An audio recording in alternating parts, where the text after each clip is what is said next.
എല്ലാവർക്കും വീണ്ടും പുതിയൊരു എപ്പിസോഡിലേക്ക് സ്വാഗതം. കഴിഞ്ഞ വീഡിയോയിൽ നമ്മൾ ചർച്ച ചെയ്തത് വടക്കൻ കേരളത്തിലെ കാര്യങ്ങളാണെങ്കിൽ ഇന്ന് നമുക്ക് ഇവിടെ ചർച്ച ചെയ്യാനുള്ളത് മധ്യ കേരളത്തിലെ കാര്യങ്ങളാണ്. അതായത് നിയമസഭ തിരഞ്ഞെടുപ്പ് ഫലങ്ങൾ എന്താവും എന്നുള്ള ഒരു ചർച്ച നമ്മൾ വീണ്ടും ആരംഭിക്കുകയാണ്. നമ്മൾ ഇന്ന് ഇവിടെ സജീവേട്ടൻ്റെ തന്നെ സ്വന്തം ജില്ലയായിട്ടുള്ള തൃശ്ശൂർ ജില്ലയിൽ നിന്ന് സ്റ്റാർട്ട് ചെയ്യാം. സജീവേട്ട, എന്താണ് അപ്പോൾ ഇന്നത്തെ തൃശ്ശൂർ ജില്ല പൊതുവെ LDF-ന് അനുകൂലമായിട്ടുള്ള ഒരു ജില്ലയാണ്. അതിൽ വേറെ കാരണങ്ങളുണ്ട്. അതിൽ CPI എന്ന് പറഞ്ഞ പാർട്ടിക്ക് വലിയ ശക്തിയുള്ള ഒരു സ്ഥലമാണ്. എൻ്റെ നാടൊക്കെ എൻ്റെ നാട് അന്തിക്കാടാണ്. അവിടെയൊക്കെ CPI എന്ന പാർട്ടിക്കും വേരുകളുണ്ട്. ഇതിൻ്റെ അടുത്തുള്ള ചാഴൂര് പഞ്ചായത്ത്, അതുപോലെ പാന്യം പഞ്ചായത്ത്, ഇവിടെയൊക്കെ CPIക്ക് ഭയങ്കര സാധ്യതകളുള്ളൊരു സ്ഥലമാണ്. അപ്പോൾ പൊതുവെ തൃശ്ശൂർ ജില്ലയുടെ ഒരു രീതി എന്ന് പറഞ്ഞാൽ LDF അനുകൂലമാണ്. കഴിഞ്ഞ തവണ ഒരു സീറ്റ് മാത്രമാണ് UDF-ന് കരിഞ്ഞ് അരുളി കൊടുത്തത്, അതും വളരെ നേരിയ ഒരു ഭൂരിപക്ഷത്തിന്. തൃശ്ശൂരിൽ CPM-ൻ്റെ സ്ഥാനാർത്ഥികളൊന്നും മോശമല്ല, പ്രാവശ്യം നല്ല രീതിയിൽ തന്നെ പോകുന്നുണ്ട്. എന്നാൽ ചില പ്രശ്നങ്ങളൊക്കെ ഉണ്ടായിട്ടുണ്ട്. CPI-യുടെ ഭാഗത്തു നിന്ന് ഉണ്ടായുള്ള ഒരു പ്രശ്നമാണ് CPI-യുടെ MLA ആയിരുന്ന CC മുകുന്ദൻ, നാട്ടിക മണ്ഡലം, എൻ്റെ നാട്ടുകാരൻ. അദ്ദേഹം നേരെ BJP-യിൽ പോയി BJP-യുടെ കാൻഡിഡേറ്റായിട്ടാണ് മത്സരിക്കുന്നത്. അത് വല്ലാത്തവരെന്ന് പറഞ്ഞാൽ CPM പൊതുവെ പറയുക കോൺഗ്രസ്സുകാരെ മറ്റേ BJP പോകുമെന്ന് പറയുന്നത് വെച്ചാൽ കേരളത്തിൽ ഔദ്യോഗിക സ്ഥാനത്ത് ഇരിക്കുന്ന ആളുകൾ എന്ന് പറഞ്ഞാൽ LDF-ൻ്റെ ആളുകളാണ് ഈ BJP-യുടെ ഭാഗമായിട്ട് മാറിയിട്ടുള്ളത്. അവരാണ് ആ ട്രെൻഡ് കാണിക്കുന്നത്. CC മുകുന്ദനെ സംബന്ധിച്ചിടത്തോളം CC മുകുന്ദൻ അവിടെ ഒരു വട്ടം MLA ആയിട്ടുള്ളൂ. അദ്ദേഹത്തിന് രണ്ടാമത് അവിടെ മത്സരിക്കാൻ ഒരു അയോഗ്യതയും ഇല്ല. അദ്ദേഹം പറയുന്ന അദ്ദേഹത്തിൻ്റെ പാർട്ടി കണ്ടെത്തിയ അയോഗ്യത എന്ന് പറയുന്നത് കാശി പിരിക്കാൻ എടുക്കില്ല എന്നുള്ളതാണ്. പണപ്പിരിവ് നന്നായി നടത്തണം ഒരു MLA പാർട്ടിക്ക് വേണ്ടി, മുന്നണിക്ക് വേണ്ടി നടത്തണം. അത് അദ്ദേഹത്തിന് കഴിയില്ല. പിന്നെ അദ്ദേഹത്തിന് ഒരു കമ്മ്യൂണിസ്റ്റ് പാർട്ടിയിൽ പലപ്പോഴും ആ MLA-യെ നിയന്ത്രിക്കുന്നത് പാർട്ടിയായിരിക്കും. പാർട്ടി അയാളെ നിയന്ത്രിക്കാൻ വേണ്ടി ചില സ്റ്റാഫിനെ വയ്ക്കും. ആ സ്റ്റാഫാണ് കാര്യങ്ങളൊക്കെ നടത്തുന്നത്. അപ്പോൾ ഇദ്ദേഹത്തിന് ഒപ്പിട്ട് കൊടുക്കലാണെന്ന് വെച്ചാൽ ലെറ്റർ പേഡുകളൊക്കെ ഒപ്പിട്ടുള്ളൂ. അപ്പോൾ പറയാം ലെറ്റർ പേഡ് ഒപ്പിട്ട് മടുത്തു, അഴിമതിക്ക് വേണ്ടിയുള്ള ഒപ്പുകൾ കൂടി ഇദ്ദേഹം ഇട്ട് കൊടുക്കേണ്ടി വരും. അപ്പോൾ ഇദ്ദേഹം സ്ഥാനാർത്ഥിയായിട്ട് വരാനുണ്ടായിട്ടുള്ള കാര്യം എന്ന് വെച്ചാൽ ഇതിനു മുമ്പുണ്ടായിരുന്നൊരു ഒരു സ്ഥാനാർത്ഥി ഉണ്ടായിരുന്നു, വനിതയായിരുന്നു. ഈ വരുന്ന സ്ഥാനാർത്ഥി ഇതുപോലെ വളരെ ദരിദ്ര സാഹചര്യങ്ങളിൽ നിന്ന് വളർന്നു വന്ന ഒരു സ്ത്രീയായിരുന്നു. അപ്പോൾ ഈ ഇദ്ദേഹത്തിൻ്റെ പോലെ തന്നെ ഈ CC മുകുന്ദേട്ടനും ഭയങ്കര ദരിദ്രനായുള്ളൊരു വ്യക്തി. ദരിദ്രൻ എന്ന് വെച്ചാൽ പഴയ കാലത്തെ കുചേലൻ്റെ ദാരിദ്ര്യം അല്ല കേട്ടോ. ഇപ്പോഴും ദാരിദ്ര്യം എന്ന് പറയുമ്പോൾ നമുക്ക് മനസ്സിലാവുമല്ലോ. കേരളത്തിലെ ദാരിദ്ര്യം എന്ന് പറഞ്ഞാൽ നമ്മൾ കുചേലൻ്റെ ദാരിദ്ര്യമായിട്ട് കമ്പയർ ചെയ്യരുത്. അത്യാവശ്യം ജീവിച്ചു പോകാനൊക്കെ ഉള്ളൊക്കെ സ്ഥിതി ഉണ്ടാവും. പക്ഷെ ഒരു അത്യാഹിതം വീട്ടിലുണ്ടായാൽ ഉടനെ ഒരു 10 രൂപ എടുക്കാൻ ഉണ്ടാവില്ല. ഇതാണ് ഇവിടുത്തെ പ്രധാനപ്പെട്ട ദാരിദ്ര്യം. ഒരു ആശുപത്രിയിൽ കയറി ഇറങ്ങിയാൽ പരിപൂർണ്ണ ദരിദ്രരാകുന്ന ആളുകളാണ് നമ്മുടെ നാട്ടിലുള്ളൂ. ആ ദാരിദ്ര്യമാണ് ഉദ്ദേശിക്കുന്നത്, അല്ലാണ്ട് ഭക്ഷണം കഴിക്കാനില്ലാത്ത ഒരു സ്ഥിതിയൊന്നുമില്ല. പിന്നെ MLA ആണല്ലോ. അപ്പം ഈ സ്ത്രീ അവിടെ വന്ന് 1-2 തവണ മത്സരിച്ച് ജയിച്ചൊരു കല്യാണം നടത്തിയപ്പോൾ മോളുടെ കല്യാണം നടത്തണം. അപ്പോൾ കഴുത്തിൽ നിറച്ചും ശരീരത്തിൽ നിറച്ചും അപ്പോൾ അത് ഭയങ്കര ജനങ്ങൾക്കിടയിൽ വലിയൊരു വിഷയം ഉണ്ടായപ്പോൾ CPI അവരെ പിന്നെ മത്സരിപ്പിക്കാതെ 2021 ഈ CC മുകുന്ദനെയാണ് മത്സരിപ്പിക്കുന്നത്, അഴിമതിക്കാർ വേണ്ട എന്നുള്ള രീതിയിൽ. 2026 ആയപ്പോൾ ഈ CC മുകുന്ദനോട് പാർട്ടിയുടെ പറയാണ്, നീ മാറ്, നമുക്ക് ആ ആളെന്നെ ഞങ്ങൾ കൊണ്ടുവരാം. അപ്പൊ ഇദ്ദേഹം ചോദിക്കുന്ന വെച്ചാൽ അവർ ഇത്രയും മോശം എന്ന് പറഞ്ഞിട്ടല്ല എന്നെ കൊണ്ടുവന്നത്. അപ്പൊ അവർക്ക് തന്നെ സീറ്റ് കൊടുക്കുക എന്ന് പറയുന്നത് വെച്ചാൽ ഞാൻ അതിലും മോശമായി എന്നല്ല എൻ്റെ അർത്ഥം. നിങ്ങൾ ഏറെ ആർക്കെങ്കിലും കൊടുക്കുക, നിങ്ങൾ പാർട്ടിയിലുള്ള ഏതെങ്കിലും ഒരു സാധാരണ മനുഷ്യന് സീറ്റ് കൊടുക്കാൻ പറഞ്ഞിട്ടാണ് അദ്ദേഹം കോൺഗ്രസിനെ സമീപിച്ചു. പക്ഷെ കോൺഗ്രസ്സിലുള്ള ഗ്രൂപ്പ് വഴക്ക് കാരണം ഒരു ഗ്രൂപ്പ് പറയുന്നത് പ്രതാപൻ്റെ നേതൃത്വത്തിലുള്ള ഗ്രൂപ്പ് അതിനെ അയാൾക്ക് സ്ഥാനാർത്ഥിത്വം കൊടുക്കുന്നതിനെ പാരവെച്ചു എന്നാണ് ഒരു വിഭാഗം പറയുന്നത്. വേറെ ജോസ് വള്ളൂരിൻ്റെ നേതൃത്വത്തിലുള്ള ഒരു ഗ്രൂപ്പ് ഇദ്ദേഹത്തെ കൊണ്ടുപോയി, ആനയിച്ച് കൊണ്ടുപോയി, ഡൽഹിക്കൊക്കെ കൊണ്ടുപോയി. പക്ഷേ പാരവപ്പാര് വിജയിച്ചു, ഇദ്ദേഹം പരാജയപ്പെട്ട് തിരിച്ചു വന്നപ്പോൾ അദ്ദേഹത്തെ വെച്ചോർത്ത് മത്സരിക്കണം, കാശില്ല. സ്വതന്ത്രനായിട്ട് മത്സരിക്കാന്ന് പറഞ്ഞാൽ പണം വേണം, പൈസ ഇല്ല, പിരിക്കാനുള്ള കഴിവില്ല. അദ്ദേഹത്തെ BJP-ക്കാരെ സമീപിച്ചു, അദ്ദേഹം BJP-യുടെ ഒപ്പം പോയി. അതാണ് ഉണ്ടായത്. അപ്പം അങ്ങനെ ഒരു CPM അല്ലെങ്കിൽ LDF ഒരു മോശപ്പേരുണ്ടാവുന്ന ഒരു സംഭവം ഉണ്ടായിട്ടാണ് നമ്മുടെ ഇലക്ഷൻ തുടങ്ങുന്നത്, എവിടെ തൃശ്ശൂരത്തെ തുടങ്ങുന്നത്. പക്ഷെ അതൊന്നും മൊത്തം റിസൾട്ടിൽ ബാധിക്കുന്നില്ല. ഇപ്പോൾ ഉദാഹരണം ചേലക്കരയിൽ CPM-ന്റെ സ്ഥാനാർത്ഥി വിജയിക്കുന്നതിന് ഇത് ഒരിക്കലും ബാധിക്കില്ല. പിന്നെ ഗുരുവായൂർ കടുത്ത മത്സരമാണ് ഇപ്രാവശ്യം നടക്കുന്നത്. ഇപ്രാവശ്യം മത്സരത്തിൽ തൃശ്ശൂർ ജില്ലയിൽ നമ്മുടെ കോൺഗ്രസ്സുകാർ തന്നെ അല്ലെങ്കിൽ UDF തന്നെ പറയുന്നത് അവർക്ക് 7 സീറ്റ് മാക്സിമം കിട്ടുമെന്നാണ്. 7 സീറ്റ് എന്ന് പറഞ്ഞാൽ മുമ്പ് ഒരു സീറ്റ് കിട്ടിയിരുന്നുള്ളൂ. 6 സീറ്റ് ഇപ്പം ഗവൺമെൻറ്റിനെതിരുള്ള വികാരം കൊണ്ട് കിട്ടുമെന്നാണ് അവരുദ്ദേശിക്കുന്നത്. മണലൂരിൽ TN പ്രതാപൻ മത്സരിക്കുന്നത്. ഈ TN പ്രതാപൻ്റെ മത്സരം അദ്ദേഹത്തിനെതിരെ മത്സരിക്കുന്നത് ഒരു വലിയൊരു ഫിഗറാണ്. മുമ്പ് വിദ്യാഭ്യാസ മന്ത്രിയായിരുന്ന രവീന്ദ്രനാഥാണ്.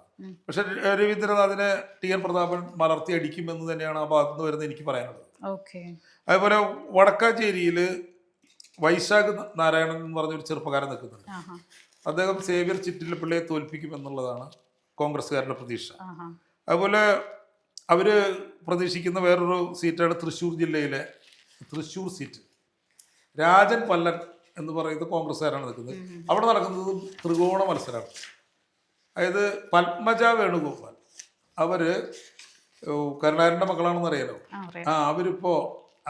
അവർക്ക് ഒരു യോഗമുണ്ട്, ഒരു കാലത്തും അവർ MLA ആവില്ല എന്നുള്ളൊരു യോഗമുണ്ട്. അപ്പോൾ അവർ പോയിട്ട് BJP-യിൽ പോയിട്ട് ചേർന്നു, BJP-യുടെ സ്ഥാനാർത്ഥിയായിരുന്നു.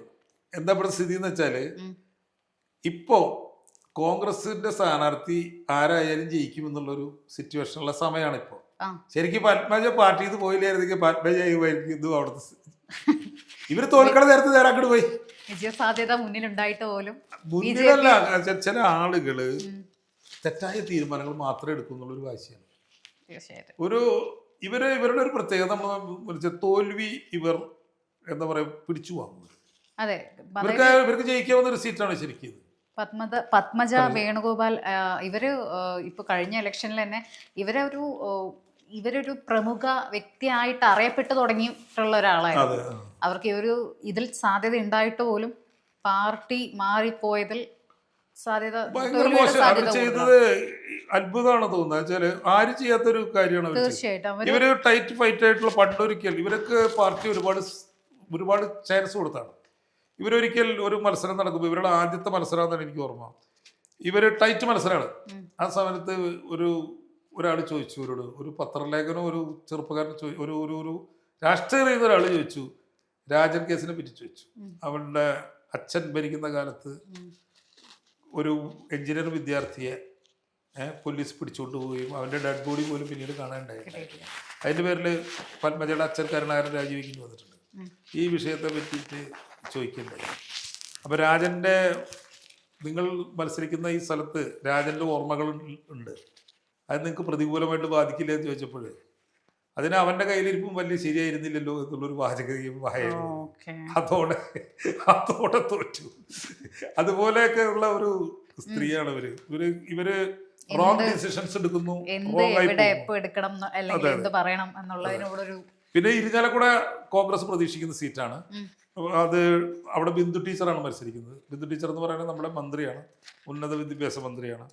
പിന്നെ കൊടുങ്ങല്ലൂരിൽ ചാലക്കുടി നിലനിർത്തും, കൊടുങ്ങല്ലൂർ പിടിക്കും എന്നുള്ളതൊക്കെയാണ് കോൺഗ്രസിന്റെ ഭാവനയിൽ ഉള്ളത്. പക്ഷെ എത്രമാത്രം ഏതൊക്കെ സീറ്റുകൾ എങ്ങനെയൊക്കെ മാറുമെന്ന് അറിയില്ല. പക്ഷെ എങ്കിലും കഴിഞ്ഞ തവണത്തെ പോലെ ആയിരിക്കില്ല, കുറച്ചുകൂടി സീറ്റുകൾ ഇവർ പറയുന്ന പോലെ 7 സീറ്റ് കിട്ടണമെന്നില്ല, എങ്കിലും കുറച്ച് സീറ്റൊക്കെ UDF-ന് കൂടുതൽ അനുകൂലമായിട്ട് തൃശ്ശൂർ ജില്ലയിൽ കിട്ടാനിടയുണ്ട് എന്ന് തന്നെയാണ് തോന്നുന്നത്. ഒരുപാട് പ്രശ്നങ്ങളുണ്ട് തൃശ്ശൂർ ജില്ലയിൽ. ഈ കരുവന്നൂർ ബാങ്ക് കൊള്ള, ഈ CPM-ന്റെ നേതൃത്വത്തിലുള്ള സഹകരണ ബാങ്കിൻ്റെ ഒരു വിഷയം, ഇതൊക്കെ കേരളത്തിൽ സംഭവിച്ചത് തൃശ്ശൂരാണ്. ഇതൊക്കെ ഇലക്ഷനിൽ പ്രതിഫലിക്കുമെന്നാണ് നമ്മൾ കരുതുന്നത്. അതുകൊണ്ട് കഴിഞ്ഞ പ്രാവശ്യം കിട്ടിയ സീറ്റുകൾ അത്ര സീറ്റുകൾ കിട്ടില്ല. മാത്രമല്ല 3-4 സീറ്റൊക്കെ കയ്യിൽ നിന്ന് പോവുകയും ചെയ്യും. ഇതാണ് എൻ്റെ ഒരു സ്ഥിതി. നമുക്ക് അടുത്തതായിട്ട് വിവാദങ്ങളിൽ വിവാദ നായകനായിട്ടുള്ള പ്രതിപക്ഷ നേതാവായ VD സതീശൻ എല്ലാവരും ഉറ്റുനോക്കുന്ന പുള്ളിക്കാരൻ്റെ ജില്ലയായ എറണാകുളത്തേക്ക് പോവാം. എറണാകുളം ജില്ല ഇപ്പോൾ ഈ എറണാകുളം ജില്ലയിൽ ആര് വാഴും ആര് വീഴും എന്താണ് താങ്കൾക്ക് തോന്നുന്നത്? അത് എറണാകുളം ജില്ല എന്ന് പറഞ്ഞ ഒരു UDF ജില്ലയാണ്. അതിൽ എത്ര സീറ്റ് LDF കിട്ടുന്നു മാത്രമേ ചിന്തിക്കാനുള്ളൂ. അതുകൊണ്ട് അത് കൂടുതലായിട്ട് നമുക്ക് സംസാരിക്കാം. നമ്മുടെ സതീശന്റെ ഒരു എന്താ പറയാ ജില്ലയാണല്ലോ അത്. ഭാവി മുഖ്യമന്ത്രി ഭാവി മുഖ്യമന്ത്രി എന്ന് പറഞ്ഞാൽ അദ്ദേഹത്തിന്റെ പ്രസ്താവനകൾക്കൊക്കെ ഇത്തിരി കനം കൂടുതലാണ്. പുള്ളി പറഞ്ഞത് ഞാൻ ജയിച്ചില്ലെങ്കിൽ ഈ UDF അധികാരത്തിൽ എത്തിക്കാൻ കഴിഞ്ഞില്ലെങ്കിൽ ഞാൻ രാഷ്ട്രീയ വനവാസം സ്വീകരിക്കുമെന്ന് പറഞ്ഞ ആളാണ്. അപ്പോൾ അങ്ങനെയൊക്കെ പറയുന്ന ഒരാളെന്നുള്ള നിലയിൽ ആളുടെ വാക്കുകൾക്ക് കുറച്ച് വെയിറ്റ് കൂടുതലാണെന്ന് പറയുന്നത്. അതായത് ഒരു രാഷ്ട്രീയക്കാരന്റെ വാക്ക് അന്ന് ഇന്നും മാറിക്കളിക്കും എന്ന് പറയുന്ന പോലെ കുറച്ചു കഴിഞ്ഞാൽ ഞാനങ്ങനെ പറഞ്ഞതായിട്ട് പോലും ഭാവിക്കാതെ പോകുന്ന ആളുകളാണ് ഇവര്. പക്ഷെ എനിക്ക് തോന്നുന്നു അദ്ദേഹം പലതവണ ആവർത്തിച്ച് നൽകിയ ആൾക്ക് പോണ്ടി വരുന്ന തോന്നുന്നത്. ഈ രാഷ്ട്രീയം വിട്ടിട്ട് വനവാസത്തിൽ പോകുന്ന ഒരു സ്ഥലമൊന്നും ഇല്ല കേട്ടോ. അങ്ങനെ ഒരു സ്ഥലം ഇല്ല. നമ്മൾ പറയില്ലേ ഞങ്ങൾ തപസ്സിയ കാട്ടിൽ പോകാന്ന് പറയണ പോലെ വനവാസം എന്ന് പറയുന്നത് ഞാൻ പൊളിറ്റിക്സ് നിർത്തി എന്ന് മാത്രമേ എന്നെ അർത്ഥമുള്ളൂ. അത് പറയണത് ശരിയാ. കാരണം ഇങ്ങനെ ഭരിക്കാവുന്നതിന്റെ ഏറ്റവും മോശമായ ആണ് കഴിഞ്ഞ 5 വർഷം പിണറായി വിജയൻ ഭരിച്ചിട്ടുള്ളത്. എന്നിട്ട് പോലും ഇവിടുത്തെ ജനങ്ങളുടെ പ്രതിപക്ഷ വികാരത്തെ മുതലാക്കിക്കൊണ്ട് അധികാരം പിടിക്കാൻ കഴിഞ്ഞില്ലെങ്കിൽ അദ്ദേഹം പിന്നെ ആ പണിക്ക് പോകാൻ നല്ലത്. ഏത് പണിക്ക്? വനവാസ പണിക്ക് പോവാണ് നല്ലതിൽ തർക്കമൊന്നുമില്ല. ആ ബോൾഡ് സ്റ്റേറ്റ്മെന്റ് ആണ്, നല്ല സ്റ്റേറ്റ്മെന്റ് ആണ്. ശരിക്കും രാഷ്ട്രീയത്തിൽ അങ്ങനെ അത്രയധികം ആൾക്കാരെന്തും ആവശ്യമില്ല. അത് പിന്നെ അദ്ദേഹത്തിന്റെ പ്രത്യേകത എന്ന് വെച്ചാൽ പുള്ളി കുറച്ചുകൂടി മോറൽസ് ഒക്കെ കീപ്പ് ചെയ്യുന്ന ഒരാളായിട്ട് നമുക്ക് തോന്നിയിട്ടുണ്ട്. രാഷ്ട്രീയത്തിൽ കുറെ അന്യം വന്നുകൊണ്ടിരിക്കുന്ന ചില കാര്യങ്ങളൊക്കെ അദ്ദേഹം പറയുന്നുണ്ട്. പിന്നെ നമ്മളുടെ ഒരു മലയാളിയുടെ ഒരു നിലവാരം ഉണ്ടല്ലോ, ആ നിലവാരത്തിന് യോജിക്കുന്ന വാക്കുകളൊക്കെ അദ്ദേഹം പറയാറുള്ളത്. പരനാറി, ചെറ്റ, ഇത്തരം വാക്കുകളൊന്നും അദ്ദേഹം ഉപയോഗിക്കുക. അതുപോലെ നമ്മളുടെ ഒരു കുട്ടികൾക്കൊക്കെ പുറത്ത് ചെന്നാൽ നിങ്ങളുടെ മുഖ്യമന്ത്രി ആരാണെന്ന് ചോദിക്കുമ്പോൾ അഭിമാനപൂർവ്വം പറയാവുന്ന ഒരു വ്യക്തിത്വം ആയിരിക്കണമല്ലോ. കാരണം ഇപ്പം കൾച്ചറുള്ള കുറച്ച് എഡ്യൂക്കേഷനിലുള്ള ഒരു പുതിയ തലമുറയ്ക്ക് റെസ്പെക്ട് തോന്നുന്ന ഒരാളായിരിക്കണം. അതിലൊക്കെയുള്ള ക്വാളിറ്റീസ് പുള്ളിയിൽ കുറച്ചൊക്കെ നമുക്ക് ദർശിക്കാൻ കഴിയും. ഇനി ഇത് എന്താ മുതലെന്നുള്ളത് നമുക്ക് മനസ്സിലാവണമെങ്കിൽ ഒരു കൊല്ലം ഭരിക്കണം. അതുപോലെ നമുക്ക് യഥാർത്ഥ ഉള്ളിലുള്ളത് അറിയുള്ളൂ. ഇപ്പോഴത്തെ സ്ഥിതിയിൽ നമുക്ക് പുറത്തുനിന്ന് നോക്കുമ്പോൾ അദ്ദേഹം കുറേയൊക്കെ നമ്മളുടെ മനസ്സിൽ നമ്മളൊരു മുഖ്യമന്ത്രി എങ്ങനെയാവണം എന്നുള്ള രീതിയിലൊക്കെ അദ്ദേഹം സംസാരിക്കുന്നുണ്ട്. അത് കറക്റ്റാണോ എന്ന് അറിയണമെങ്കിൽ ആ പദവിയിൽ വന്നേ പറ്റുള്ളൂ എന്നാണ് ഞാൻ പറയുന്നത്. പക്ഷെ അങ്ങനെ ഒരു ഭരണമാറ്റം അല്ലെങ്കിൽ ഭരണം കൊടുക്കാൻ കേരളത്തിലെ ജനങ്ങൾ, പ്രത്യേകിച്ച് എറണാകുളം ജില്ലയില് ഈ 14 നിൽക്കുന്ന ഈ നിയമസഭകളിലെ അതായത് സീറ്റുകളിലെ ജനങ്ങൾ തയ്യാറാവൂ എന്നുള്ളതാണ് ഒരു ചോദ്യം. ഇപ്പൊ അദ്ദേഹത്തിന്റെ ജില്ലയെ സംബന്ധിച്ചിടത്തോളം ഈ UDF അനുകൂലമാണ് എല്ലാ കാലത്തും. 1-2 സീറ്റ് 3 സീറ്റൊക്കെയാണ് കഴിഞ്ഞ തവണ 4 സീറ്റൊക്കെ പോയിട്ടുള്ളൂ. അപ്പൊ ഇത് ഇപ്രാവശ്യം ഈ എല്ലാ സീറ്റുകളും UDF തിരിച്ചെത്താനുള്ള സാധ്യതയാണ് കാണുന്നത്. അതിന്റെ കാരണം പ്രത്യേകിച്ച് പറയാനുള്ള കാര്യമല്ല. കാരണം കഴിഞ്ഞ തവണത്തെ പോലെ ഇവിടുത്തെ ന്യൂനപക്ഷങ്ങളുടെ ഇടയിൽ യാതൊരു സംശയവുമില്ല UDF പറ്റിയിട്ട്. അവിടുത്തെ പ്രധാനമായിട്ട് ക്രിസ്ത്യൻ ന്യൂനപക്ഷമാണ്. ഈ ക്രിസ്ത്യൻ ന്യൂനപക്ഷം കഴിഞ്ഞ തവണ നിന്ന പോലെ അല്ല ഇപ്പോൾ നിൽക്കുന്നത്. വളരെ ഏകീകരണം അവരിൽ സംഭവിച്ചിട്ടുണ്ട് UDF അനുകൂലമായിട്ടുള്ളത്. ഇതൊന്നും ഏതെങ്കിലും ഒരു മുന്നണിയുടെ കുഴപ്പം കൊണ്ടുവരുന്നതല്ല. നിങ്ങൾ തുടർച്ചയായിട്ട് ഭരിക്കുമ്പോൾ നിങ്ങൾ എത്ര തേനും പാലും ഒഴിക്കാലും ആ ഭരണത്തെക്കാൾ കൂടുതൽ മെച്ചമുള്ള ഒരു ഭരണത്തിന് മനുഷ്യനെ ആഗ്രഹിച്ചുകൊണ്ടിരിക്കും. ഇത് മനുഷ്യജീവിയുടെ ഒരു പ്രത്യേകതയാണ്. അപ്പൊ ആന്റി ഇൻക്യുബൻസി ഉണ്ടാവുന്നത് നമ്മൾ കമ്മ്യൂണിസ്റ്റുകാർ വിചാരിക്കും നമ്മൾക്ക് അവരോടുള്ള ദേഷ്യം കൊണ്ടാണ്. അങ്ങനെയല്ല. അത് എങ്ങനെ ഭരിച്ചാലും നിങ്ങൾ 5-10 കൊല്ലം തുടർച്ചയായിട്ട് ഭരിക്കുമ്പോൾ ഓട്ടോമാറ്റിക്കലി അതിനെതിരെയുള്ളൊരു വികാരം മനുഷ്യൻ്റെ ഉള്ളിൽ ഉണ്ടാവും. പുതിയ ആളുകൾ വരട്ടെ എന്നുള്ളൊരു സംഭവമുണ്ട്. അതാണ് ഇവിടെ വർക്ക് ചെയ്യുന്നത്. അപ്പോൾ ഇവിടുത്തെ പ്രത്യേക സാഹചര്യത്തിൽ ഈ ക്രിസ്ത്യൻ ന്യൂനപക്ഷത്തിന് വലിയൊരു പ്രാധാന്യമുള്ളൊരു മണ്ഡലമായതുകൊണ്ട് കേന്ദ്ര സർക്കാരിൻ്റെ ഈ അവസാനം ഉണ്ടായിട്ടുള്ള അവർക്കാകെ കിട്ടുന്ന സംഭാവന പോലും കത്തിവെക്കുന്ന രീതിയിലുള്ളൊരു നയം ഉണ്ടായപ്പോൾ അതും കൂടി അതോടുകൂടിയിട്ട് ഭംഗിയായി, വൃത്തിയായി. അപ്പോൾ BJPക്കെതിരെ വരുന്ന ഒരു മൂവ്മെന്റ് പോലും അത് സഹായിക്കുക UDF LDF അല്ല. അപ്പോൾ ഇപ്പം നമ്മൾ നോക്കുമ്പോൾ 14 സീറ്റിൽ 14 സീറ്റും UDF കൊണ്ടുപോകാനുള്ള സാധ്യത ഉണ്ട്. കൊണ്ടുപോകുന്നല്ല ഞാൻ പറഞ്ഞത്. പ്രത്യേകിച്ചും നമുക്കറിയാം ഇവിടെ കളമശ്ശേരിയിൽ മത്സരിക്കുന്ന P രാജി, അദ്ദേഹം ഈ UDF തരംഗത്തിൽ വീഴണമെന്നില്ല. ഒരാൾക്ക് വീഴാതെ പിടിച്ചു നിൽക്കാം. എന്തുകൊണ്ടാന്ന് വെച്ചാൽ അദ്ദേഹത്തിന് പാർട്ടിക്ക് ഉപരിയായി ജനങ്ങളുടെ ഇടയിൽ ഒരു പേരുണ്ട്. പിന്നെ അദ്ദേഹത്തിൻ്റെ മറ്റുള്ള ആളുകളോടുള്ള പെരുമാറ്റങ്ങളിൽ, അതായത് അദ്ദേഹത്തിൻ്റെ മണ്ഡലത്തിലുള്ള അദ്ദേഹത്തിൻ്റെ പെരുമാറ്റം, അവിടെയുള്ള ആളുകളോടുള്ള അദ്ദേഹവുമായുള്ള കമ്മ്യൂണിക്കേഷൻസ്, ഇതൊക്കെ അവരുടെയുള്ള ആളുകൾക്ക് ഇഷ്ടപ്പെട്ട് കഴിഞ്ഞാൽ പിന്നെ അദ്ദേഹത്തെ തോൽപ്പിക്കുക എളുപ്പമല്ല. അപ്പം നമ്മളെന്ത് ട്രെൻഡ് വന്നാലും അദ്ദേഹം അവിടെ പിടിച്ചു നിൽക്കും. അപ്പം അങ്ങനെ മൊത്തം 14 സീറ്റ്. അതിന് പിന്നുള്ള സീറ്റുകൾ പെരുമ്പാവൂര്, അങ്കമാലി, ആലുവ, കളമശ്ശേരി, സതീശന്റെ സീറ്റ് അറിയാമല്ലോ, പറവൂർ. അവിടെ ആ സീറ്റൊക്കെ എന്ന് പറഞ്ഞാൽ സത്യം പറഞ്ഞാൽ നമ്മൾ മത്സരിക്കാൻ പോലും വലിയ കാശൊന്നും ചിലവാക്കാൻ പാടില്ല പ്രതിപക്ഷ. ഇപ്പൊ ധർമ്മടം സീറ്റിൽ പോയിട്ട് നമ്മൾ കുറെ സീറ്റ് പിണറായി വിജയന്റെ മണ്ഡലത്തിൽ പോയിട്ട് കുറെ കാശ് ചിലവാക്കിയിട്ട് കാര്യമില്ല. തീർച്ചയായിട്ടും. അപ്പൊ ഇത്തരം സ്ഥലങ്ങളിലൊക്കെ എന്ന് പറയുമ്പോൾ ഒരു സൗഹൃദ മത്സരം എന്നുള്ള രീതിയിൽ വെച്ച് അങ്ങനെ ചെയ്യേണ്ട കാര്യമുള്ളൂ. ഇത് ടൈസൺ എന്ന് പറഞ്ഞിട്ട് നമ്മുടെ കയ്പമംഗലം തൃശ്ശൂരുള്ള MLA കൊണ്ടുപോയി അവിടെ നിർത്തുക അദ്ദേഹത്തെ തോൽപ്പിക്കാൻ വേണ്ടിയിട്ട്. ഇത് നടക്കാൻ പോണ ഒരു കാര്യമില്ല എന്നുള്ളത് എല്ലാവർക്കും അറിയുന്ന കാര്യമാണ്. അപ്പോൾ അവിടെ ഒരു വലിയ മത്സരം സംഘടിപ്പിച്ചിട്ടുണ്ട്. ഇവർ ധരിക്കുന്നത് വെച്ചാൽ വലിയൊരു സ്ഥാനാർത്ഥിനെ അവിടെ കൊണ്ടുപോയി നിർത്തി കഴിഞ്ഞാൽ സതീശൻ അവിടെ ബ്ലോക്ക് ആവും. അപ്പോൾ അദ്ദേഹത്തിന് കേരളം മുഴുവൻ നടന്ന് പ്രചരണം നടത്താൻ കഴിയില്ല. അപ്പോൾ അങ്ങനെയൊക്കെയുള്ള രാഷ്ട്രീയക്കാരുടെ ചില തെറ്റിദ്ധാരണകളുണ്ട്. അതൊന്നും നടക്കുന്ന കാര്യമില്ല. അപ്പോൾ പറവൂരിൽ VD സതീശൻ ഒരിക്കലും പരാജയപ്പെടാൻ പോകുന്നില്ല. ധർമ്മടത്ത് പിണറായി വിജയൻ പരാജയപ്പെട്ടാലും അതാണ് സ്ഥിതി. കാരണം കേരളത്തിൻ്റെ ഒരു സ്ഥിതി, ഇപ്പോഴത്തെ സ്ഥിതി അങ്ങനെയാണ്. 5 കൊല്ലം കഴിഞ്ഞ് നടക്കുന്ന തെരഞ്ഞെടുപ്പിൽ ഒരു പക്ഷേ അദ്ദേഹം മത്സരിക്കുന്നുണ്ടെങ്കിൽ ഇതിന്റെ ഓപ്പോസിറ്റ് സ്റ്റേറ്റ്മെന്റ് ആയിരിക്കും ഞാൻ പറയാം. കാരണം അപ്പോൾ അവിടെ ഒരു ആന്റി ഇൻകംബൻസി വന്നു, സതീശനെതിരെ വന്നിട്ടുണ്ടാവും. പിന്നെ തൃപ്പൂണിത്തറയിൽ ഉണ്ട് കൊച്ചിയിലെ സ്ഥാനാർത്ഥി കഴിഞ്ഞ തവണ LDF ജയിച്ച സീറ്റാണ് കൊച്ചി മാക്സി.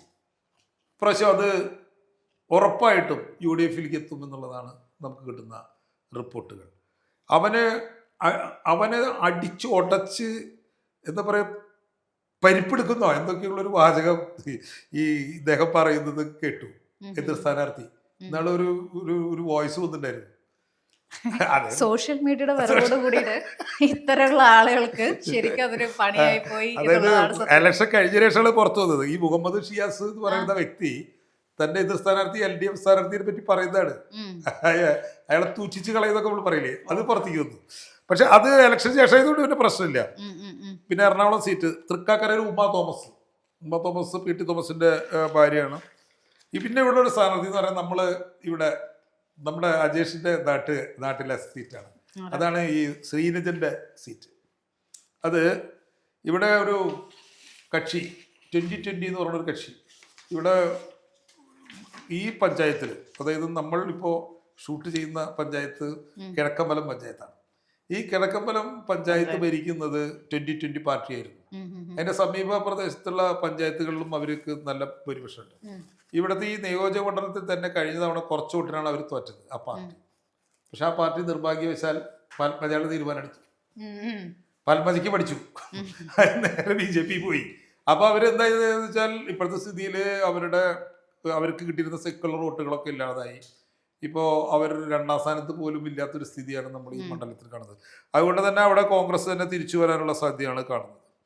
അപ്പം അങ്ങനെ ഈ 14 സീറ്റിലും കോൺഗ്രസിൻ്റെ ഒരു തിരിച്ചുവരവ്, വൈപ്പിനടക്കമുള്ള എല്ലാ സ്ഥലങ്ങളിലും, കോതമംഗലം എല്ലാവിടെയും UDF-ന്റെ ഒരു തിരിച്ചുവരവാണ് ആളുകൾ പ്രതീക്ഷിക്കുന്നത്.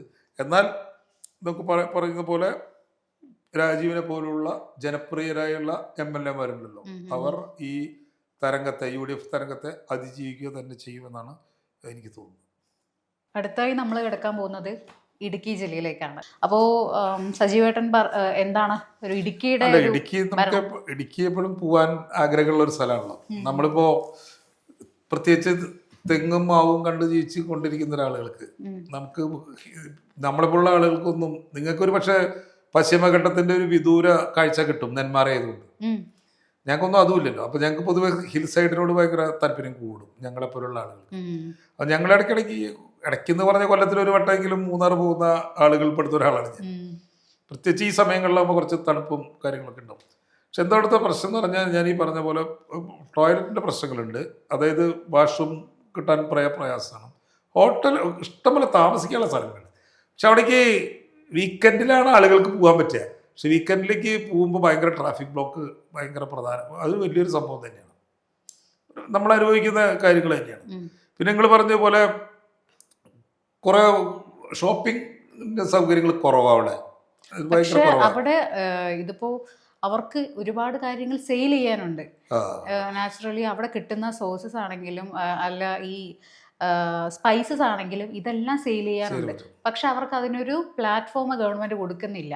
അല്ലെങ്കിൽ ഇന്നത് വാങ്ങണമെങ്കിൽ ഇന്ന സ്ഥലത്ത് പോയാലേ കിട്ടുള്ളൂ. അതൊന്ന് കുറച്ചുകൂടെ അവരുടെ ആ ഒരു കാർഷിക കർഷകരിൽ ഒന്നുകൂടെ ഇറങ്ങി അവരുടെ വിഭവങ്ങൾ വളരെ ഈസി ആയിട്ട് സെയിൽ ചെയ്യാനും തന്മൂലം അവർക്കൊരു വരുമാനം ഉണ്ടാക്കുവാനുമുള്ള ഒരു സ്രോതസ് അതിന് വേണ്ട കാര്യങ്ങളും കൂടെ ചെയ്തു കൊടുത്തിരുന്നെങ്കിൽ ഇപ്പോൾ ഇടുക്കിയിൽ നിന്ന് വരുന്ന വരുമാനത്തിന്റെ അളവ് കൂടാനുള്ള സാധ്യതകളാണുള്ളത്. അപ്പം നമ്മൾ ഇങ്ങനെയുള്ള കാര്യങ്ങളൊന്നും തന്നെ ടൂറിസം നമ്മുടെ ഒരു പ്രധാന വരുമാന മാർഗം തന്നെയാണ് കേരളത്തിൽ.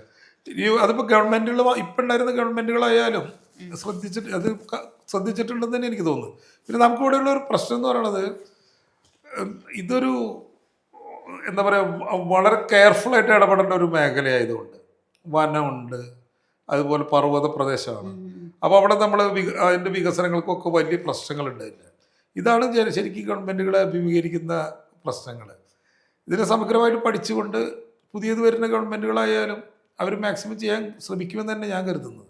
ഈ കാര്യത്തിൽ മാത്രം ടൂറിസത്തിൻ്റെ ഡെവലപ്മെൻറ്റിൻ്റെ കാര്യത്തിൽ മാത്രം ഗവൺമെൻറ് ഭാഗങ്ങളിൽ നിന്ന് അത്ര ഏതെങ്കിലും ഒരു ഗവൺമെൻറ് ഭാഗത്തു നിന്നൊരു മോശം ഇതുണ്ടെന്ന് എനിക്ക് തോന്നിയിട്ടില്ല. രാഷ്ട്രീയമായിട്ട് എത്ര കുറ്റം പറഞ്ഞാലും ശരി, ഈ കാര്യങ്ങളിലൊക്കെ ഏകദേശം എല്ലാവർക്കും ചെയ്യാൻ കഴിയുന്ന കാര്യങ്ങൾ അവർ ചെയ്യുന്നുണ്ട്. പക്ഷെ ഇങ്ങനെയുള്ള ചില കാര്യങ്ങളുണ്ട്, അടിസ്ഥാനമായിട്ടുള്ള ചില സൗകര്യങ്ങൾ ഉണ്ടാക്കി കൊടുക്കുക.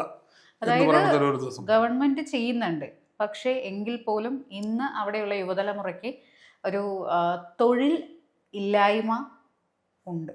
കാരണം ഞാൻ ലാസ്റ്റ് ടൈം ഒരു ബാംഗ്ലൂരിൽ നിന്ന് നാട്ടിലോട്ട് വന്ന് ഞാൻ ലാൻഡ് ചെയ്തത് എറണാകുളത്തായിരുന്നു. അപ്പോൾ എറണാകുളത്ത് ഞാൻ ഊബർ ബുക്ക് ചെയ്തു. എൻ്റെ ഊബറിൻ്റെ ഡ്രൈവർ ആൾ ഇടുക്കി എന്നുള്ളതാണ്. അപ്പോൾ ഞാൻ ഒബിയസ്ലി എനിക്കൊരു സംശയം ഉണ്ടായി, അപ്പോൾ ഇടുക്കി ഇത്രയും ഒരു ടൂറിസ്റ്റ് പ്ലേസ് അല്ലേ, നിങ്ങൾ എന്തുകൊണ്ട് അവിടെ നിന്ന് ഓടാതെ നിങ്ങൾ ഇവിടെ വന്നെന്ന് ചോദിച്ചപ്പോൾ അത് ടൂറിസ്റ്റ് പ്ലേസ് ഒക്കെ തന്നെയാണ്, പക്ഷെ എന്നാൽ പോലും എനിക്ക് ഇവിടെ കിട്ടുന്ന ഒരു വരുമാനം എനിക്ക് അവിടെ കിട്ടില്ല. അപ്പോൾ ആ ഒരു വരുമാനത്തിന്റെ ഒരു ഏറ്റക്കുറച്ചിലുണ്ട്. യൂബർ ചെയ്ത് കിട്ടുന്ന വരുമാനം കിട്ടുന്നില്ല. ആള് മാസ്റ്റേഴ്സ് ഒക്കെ കംപ്ലീറ്റ് ചെയ്ത് ഫാമിലി മാൻ ആണ്, പക്ഷെ എങ്കിൽ പോലും അത് കിട്ടുന്നില്ല. അപ്പം ഞാൻ ചോദിച്ചു റിസോർട്ടും അതുപോലെ ഹോം സ്റ്റേ ഒക്കെ സെറ്റ് ചെയ്താൽ കിട്ടുമല്ലോ എന്ന് ചോദിച്ചപ്പോൾ അങ്ങനെയല്ല, അതിനൊക്കെ ഒരു ലിമിറ്റേഷൻസ് ഉണ്ട്. അത് സീസൺ ആണെങ്കിൽ മാത്രമാണ് അത് നടക്കുന്നത്, ഓഫ് സീസണിൽ ഇതില്ല. അപ്പോൾ ഓഫ് സീസണിലും കൂടെ കുറച്ചുകൂടെ എന്തെങ്കിലും നമ്മൾ ഇതിനെക്കുറിച്ചൊക്കെ ഒരുപാട് കാര്യങ്ങൾ സംസാരിക്കാനുണ്ട്. പക്ഷെ എന്നാൽ പോലും ഒരു തൊഴിൽ ഇല്ലായ്മ അല്ലെങ്കിൽ ആ ഒരു സംഭവം ഇടുക്കിയിലുള്ള ജനങ്ങളെ ബാധിക്കുന്ന കാര്യം തന്നെയാണ്. നമ്മളെ ഇടുക്കിയിൽ വികസനം കൊണ്ടുവന്നിട്ടുണ്ട് എത്രയൊക്കെ പറഞ്ഞാലും ഇങ്ങനെയുള്ള ആളുകൾ ഇപ്പോൾ വെൽ എഡ്യൂക്കേറ്റഡ് ആയിട്ടുള്ള ആളുകൾ ഊബർ ഓടുന്നു, അല്ലെങ്കിൽ അവർ എറണാകുളത്തോ തൃശ്ശൂരോ ഇങ്ങനെയുള്ള സ്ഥലങ്ങളിൽ പോയിട്ട് ഒരു ജോലി ചെയ്യുന്നു എന്ന് വെച്ചിട്ടുണ്ടെങ്കിൽ അത് നമുക്ക് അവിടെ ആ ഒരു ജനതയ്ക്ക് വേണ്ട കാര്യങ്ങൾ നമ്മളവിടെ ചെയ്തു കൊടുക്കാത്തതിൻ്റെ പ്രശ്നമാണ്. ഇത് ഈവൻ ഇടുക്കിയിൽ മാത്രമല്ല, ഓരോ ജില്ലയിലും ഇതുപോലെ പ്രോബ്ലംസ് ഫേസ് ചെയ്യുന്ന ആളുകളും ഉണ്ട്. അപ്പോൾ ഇതിനെതിരെയല്ല, ഇതിന് അവരുടെ ഈ വിഷയങ്ങൾ അഡ്രസ്സ് ചെയ്യാൻ കഴിയാൻ ഗവൺമെന്റ് സാധിക്കണമെന്നാണല്ലോ പറഞ്ഞു വരുന്നത്. ഉണ്ടാവുമെന്ന് നമുക്ക് പ്രതീക്ഷിക്കാം. നമുക്ക് നമ്മുടെ പ്രധാന കാര്യത്തിലേക്ക് കടക്കാം. ഇടുക്കിയിലാകെ 5 സീറ്റുകളാണ് ഉള്ളത്. പക്ഷെ അത് നമ്മുടെ മണിച്ചേട്ടനൊക്കെ എം മണി അവൊക്കെ ഉണ്ടായിരുന്ന നാടാണ്. കഴിഞ്ഞ തവണ വലിയൊരു ഭൂരിപക്ഷം LDF കിട്ടിയ ഒരു സ്ഥലമാണ്. പക്ഷെ ഇപ്പോഴത്തെ ഒരു സ്ഥിതിയിൽ ഇപ്പോൾ ദേവികുളം, ഉടുമ്പൻചോല, തൊടുപുഴ, ഇടുക്കി, പീരുമേട് ഈ മണ്ഡലങ്ങളാണ് ഉള്ളത്. ഇതിൽ ഇപ്രാവശ്യം UDF മൊത്തം തൂത്തുവാരാനാണ് സാധ്യത കാണുന്നത് 5 സീറ്റുകളിലും. അതിൽ ചില സീറ്റുകളിലൊന്നും യാതൊരു തർക്കം ഉണ്ടാവില്ല. പിന്നെ എന്താ പറയുക മണിയാശാനില്ല പ്രാവശ്യം മത്സരിക്കാൻ. മണിയാശാനെ കാര്യം നമ്മൾ എല്ലാവരും കുറേ കളിയാക്കുമെങ്കിലും മണിയാശാൻ്റെ നാട്ടിൽ വലിയ പേരാണ്. കഴിഞ്ഞ തവണയൊക്കെ അദ്ദേഹത്തിന് കിട്ടിയുള്ള ഭൂരിപക്ഷം എന്നൊക്കെ പറയുന്നത് നമ്മൾ നോക്കുമ്പോൾ 38,305 വോട്ട് കിട്ടിയിരിക്കുകയാണ്. വൻ ഭൂരിപക്ഷമാണ്. കഴിഞ്ഞ പ്രാവശ്യം LDF ആണ് അവിടെ ആ 2 ദേവികുളത്ത് ജയിച്ചത്, അതുപോലെ അദ്ദേഹത്തിൻ്റെ മണ്ഡലമായ ഉടുമ്പൻചോലയിൽ ജയിച്ചത്. എന്നാൽ തൊടുപുഴയിൽ UDF തന്നെ ജയിക്കാനുണ്ടായത്. പിന്നെ ഇടുക്കിയിൽ റോഷി അഗസ്റ്റിനാണ് ജയിച്ചിരുന്നത്. അത് ഈ സ്ഥലത്ത് കുറച്ച് മാണി ഗ്രൂപ്പിൻ്റെ കേരള കോൺഗ്രസിനും വേരുകളുള്ളൊരു നാടാണ് ഇതിൻ്റെ പല ഭാഗങ്ങളിലെ. അതുപോലെ പീരുമേടിൽ കഴിഞ്ഞ തവണ CPI ആണ് ജയിച്ചിരുന്നത്. പക്ഷെ ഇപ്രാവശ്യം ഒരു സമ്പൂർണമായ ഒരു UDF അനുകൂല വോട്ടിംഗ് ഉണ്ടാകുമെന്ന് UDF കേന്ദ്രങ്ങൾ പ്രതീക്ഷിക്കുന്നുണ്ട്. ഇതിൻ്റെയൊക്കെ ഈ പ്രതീക്ഷകളുടെ ഒക്കെ ബേസ് എന്താണെന്നറിയില്ലേ, അത് ആൻറ്റി ഇൻക്യുംബൻസിയാണ്. ഗവൺമെൻറ്റിനെതിരെ ഒരു വികാരം ഉണ്ടാവും. ഈ ചെറിയൊരു വികാരം ഉണ്ടായാൽ പോലും ഈ സീറ്റുകളൊക്കെ UDF പിടിച്ചെടുക്കാൻ കഴിയുന്ന സീറ്റുകളാണ്. നമ്മളിപ്പോൾ അവിടുത്തെ കാഞ്ഞങ്ങാട് പോലുള്ള പാർട്ടി ഗ്രാമങ്ങളിലെ സീറ്റ് പോലെ അല്ലത്. ഇതൊരു ചെറിയ കാറ്റ് അങ്ങോട്ട് വീശിയാൽ, ഈ എന്താ പറയുക, തെക്കൻ കാറ്റും പടിഞ്ഞാറൻ കാറ്റും എന്നൊക്കെ പറയില്ലേ, അതുപോലെ ഇടുക്കിയിലൂടെ വീശുന്ന കാറ്റ്, ഒരു ചെറിയ കാറ്റ് വീശിയാൽ തന്നെ അവിടെ സമവാക്യങ്ങളും മാറി മറയുന്ന നാടുകളാണ്. നമ്മൾ കണ്ണൂർ പോലെയോ കാസർഗോഡ് ചില കേന്ദ്രങ്ങൾ പോലെയോ അല്ല എന്ന് നമ്മൾ മനസ്സിലാക്കണം. അപ്പം നമുക്ക് ഇടുക്കി ജില്ലയും UDF അനുകൂലമായിട്ട് നിൽക്കുമെന്നുള്ള ഒരു പ്രതീക്ഷയാണ് എനിക്കുള്ളത്. അടുത്ത ഫലം നമ്മൾ നോക്കാനായിട്ട് പോകുന്നത് കോട്ടയം ജില്ലയുടെയാണ്. അപ്പോൾ കോട്ടയം ജില്ലയുടെ നിയമസഭാ തിരഞ്ഞെടുപ്പ് എന്ന് പറയുന്നതിന് മുന്നേ തന്നെ കോട്ടയം ജില്ലയിൽ നമ്മൾ വളരെ ഇമ്പോർട്ടൻ്റ് ആയി അഡ്രസ്സ് ചെയ്യേണ്ട ഒരാളാണ് ചാണ്ടി ഉമ്മൻ. പുള്ളിക്കാരൻ്റെ ഒരു തെരഞ്ഞെടുപ്പ് പ്രവർത്തനം ഒരു മാതൃകാപരമായിട്ടുള്ള ഒരു പ്രവർത്തനമായിരുന്നു. കാരണം ഇവിടെ ഞാൻ എറണാകുളത്ത് വരുന്ന സമയത്ത് 100 മീറ്ററിന് 100 മീറ്റർ നമുക്ക് ഈ പിണറായി വിജയന്റെ ഫ്ലെക്സ് കാണാം. അതായത് സ്റ്റിൽ ഞാൻ ഇവിടെ നോക്കിക്കഴിഞ്ഞാൽ ഇത്രയും പൈസ ചെലവാക്കണം, ഇതൊക്കെ ജനങ്ങൾക്ക് ഉള്ളതല്ലേ, അല്ലാതെ ഇത് എന്താ, ഇതൊക്കെ ഒരു മര്യാദയില്ലേ? ഇത് കുറെ ട്രോളൊക്കെ ഏറ്റുവാങ്ങിയ പോസ്റ്റേഴ്സ്. അതായത് ഈ അറ്റത്തുനിന്ന് ഞാൻ നോക്കിക്കഴിഞ്ഞാൽ അങ്ങോട്ട് അവിടെ ഉണ്ടാവും, ഇവിടെ ഉണ്ടാവും, അപ്പുറത്തുണ്ടാവും. ഒരു പോസ്റ്റർ ഒരു സ്ഥലത്ത് വെച്ച് കഴിഞ്ഞാൽ അത് ഇത്രയും വലിയ ബാനേഴ്സ് ആണ്. ഇത് ആ നാട്ടിലുള്ള എല്ലാവർക്കും കാണാൻ പറ്റും. അപ്പോൾ നിങ്ങൾ എന്തിനാണ് ഇത്രയും കാശ് മുടക്കി? ഇതൊക്കെ നിങ്ങൾ ഈ പറയുന്ന ഖജനാവെന്നോ അല്ലെങ്കിൽ നിങ്ങളുടെ പാർട്ടി ഫണ്ടെന്നോ ആണെങ്കിൽ പോലും ഇതിനൊരു മര്യാദയില്ല. ചെലവാക്കാൻ കാശുണ്ട് എന്നും പറഞ്ഞിട്ട് അങ്ങ് ദൂർത്തടിച്ച് കളയുന്ന ഒരു മുഖ്യമന്ത്രി മുൻനിർത്തിക്കൊണ്ട് തന്നെ ഇപ്പുറത്ത് നമുക്ക് ചാണ്ടി ഉമ്മനെ ഒരു മാതൃകയാക്കാൻ പറ്റും. ജയിക്കേണ്ടവൻ എങ്ങനെയാണെങ്കിലും ജയിക്കും. അതിന് നമുക്ക് ജനങ്ങൾക്ക് നമ്മൾ ചെയ്യുന്ന സേവനമാണ് അവിടെ വലുത്. അല്ലാതെ ഞാൻ കുറെ ഫ്ലെക്സ് അടിച്ചു എന്ന് പറഞ്ഞിട്ട് ഒരിക്കലും ആ ഫ്ലെക്സ് കണ്ടിട്ടല്ല ഒരാൾ എനിക്ക് വോട്ട് ചെയ്യേണ്ടത്. അപ്പോൾ ഞാൻ മനസ്സിലാക്കിയിരിക്കുന്നത് വളരെ മാതൃകാപരമായിട്ടുള്ള ഒരു തെരഞ്ഞെടുപ്പ്, അല്ലെങ്കിൽ ഒരു മാതൃക തന്നെയാണ് പുള്ളിക്കാരൻ കാണിച്ചിരിക്കുന്നത്.